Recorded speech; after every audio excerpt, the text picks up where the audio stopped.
All right, we're going to paint the inside of the mouth red using real red because we want it to be vibrant and very distinct as the inside of a mimic's mouth. So you enjoy the time-lapse video and I'll show you what it looks like when I'm done. All right.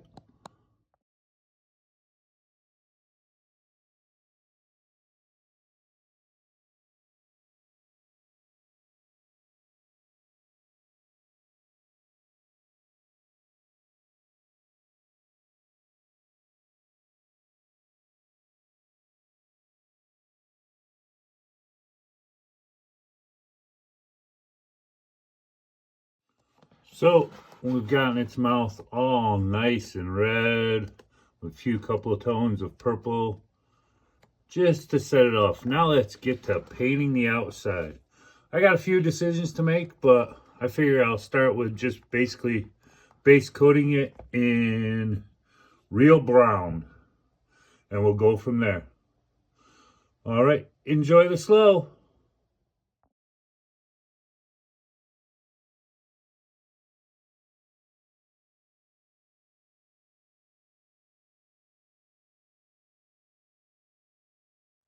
Okay, we've got a base coat on most of the Mimic.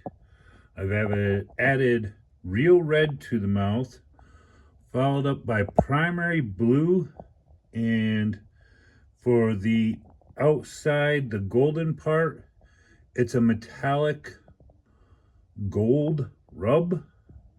These are all just the bases. Then I'm going to start going in with the fine details, saving the whites for the teeth and all that, and the horns for after. I go around the eyes and touch up and add some shading to the wood.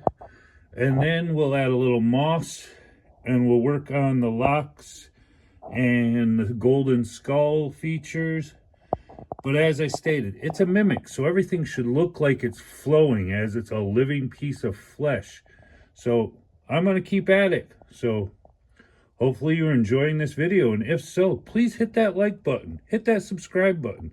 I'm going to start growing this channel more towards art and cooking and adventures, and steampunk is the way I like to go. Tiki is the vibe I like to feel and send out there, and steampunk is about recycling and upgrading some things and bringing stuff back from the past and bringing it to life.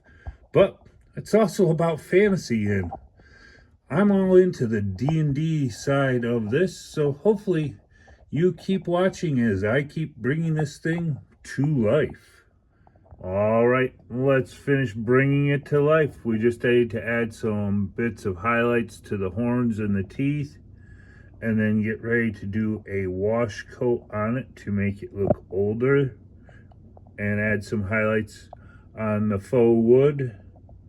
And then we'll be ready for the final shots of my Mimic.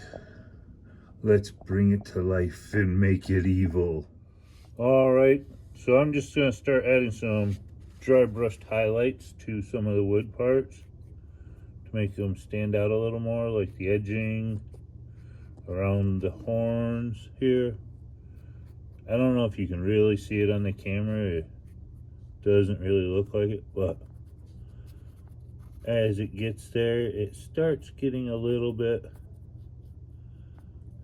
Dry brushed highlights take time, but the worst part is I feel like once I put a wash on this to make it look old and like it's been in a dungeon for hundreds of years hiding treasure, that you won't even see most of these highlights that I've put on. But I'm still going to do them because it makes it look a little bit better to me now. And as I'm going to say right now, this is for me. This is to make just for me.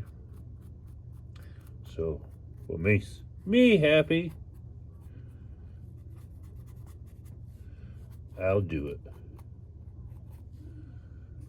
I'm going to keep painting and working on the highlights. But you don't have to watch. You can see the glamour shots.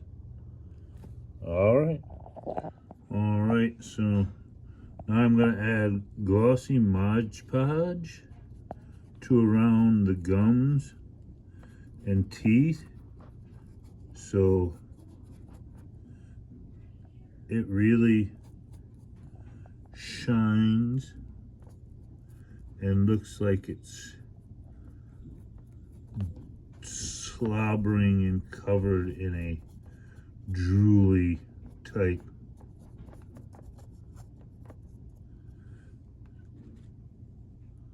So it really looks like it's alive and ready to chomp right into you and gobble you alive.